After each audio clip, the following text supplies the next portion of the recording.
Now here's a very interesting game we're going to take a look at today for our Halloween 2015 special. The last officially licensed Super Nintendo game was Majesco's Frogger, which hit in 1998, which in itself was pretty incredible considering the Nintendo 64 was released in 1996. Nightmare Busters was originally developed in 1994, but was never published. The original publisher, Nichibutsu, must have backed out at the last minute for unknown reasons. Nintendo Power even had pictures of this game in one of their issues way back when. Fast forward to 2007, and a test unit of the game was leaked. It's entirely possible you've played this game on an emulator before without knowing the history behind the game. Super Fighter Team came in around 2012 and teamed up with the game's creators, Christophe Garou and Jean-Christophe Alessandri, to release the game to the masses using brand new injection molds for the shell and all new PCBs. Pre-orders opened in late 2012, early 2013, and the game shipped in January 2014. That's a long wait, but I can tell you right now, it was totally worth it. The game comes in a box that closely mimics that of an original SNES game, all the way down to the color instruction manual and cardboard tray. The game itself is shaped slightly differently than a vintage SNES game, only because it was designed to be able to be played in either a Super Nintendo or a Super Famicom. So with the history lesson out of the way, let's jump on into the game itself. Nightmare Busters is a truly well-traveled game. The art style is European through and through, but the action is Japanese-style run-and-gun shooter. If you're a fan of Contra or Gunstar Heroes, you'll have a lot of fun with this one. You mash away on the Y button in order to spray out an endless stream of cards, which are used to defeat incoming enemies. Speaking of enemies, they materialize absolutely everywhere.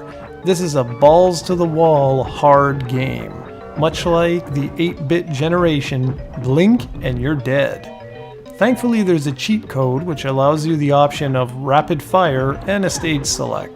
You can leave a comment down below if you'd like to know the cheat code, because I don't want to spoil it for everyone. There's also 3 selectable difficulty settings, and I'm quite serious when I say, even on easy, this game is unforgiving. The storyline is simple but fun. Tyrant has invaded the world of dreams, which is where Floyd and Flynn happen to live.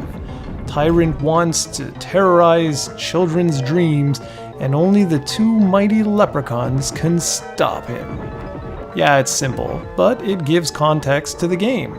There are 6 extremely challenging and unique stages to partake in. You have 3 different magical attacks with their own stock bars at your disposal. You can perform a slide maneuver, which is a must, particularly for boss battles, and there's even a charged dash attack that renders you invincible for a very short period of time. Speaking of life, you actually have a 2 hit point life bar that can be replenished by finding health potions scattered here and there. About the only negative I have with the core gameplay is the fact that you can't shoot diagonally, although there is a power-up that grants that power, and I kinda wish you could run and shoot at the same time, but alas, no. The audio-visual presentation is absolutely top-notch. The sprites are large and detailed, and the stage design is utterly fantastic, and there's minimal amounts of slowdown, if any. There's even some parallax scrolling, which is impressive. By far, it's the large character sprites that are the most surprising, as you really didn't see that very often with most Super Nintendo games. The soundtrack is catchy with several memorable tunes, and the sound effects do their part. The one element I have purposely left out until now is the wicked simultaneous co-op mode, which is by far the game's strongest element.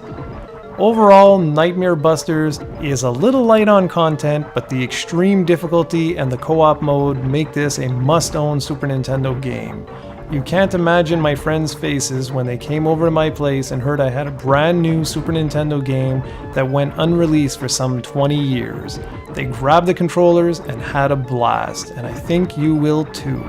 This is one Halloween-inspired game that may prove to be challenging to find, however, as Super Fighter Team is no longer producing copies of the game.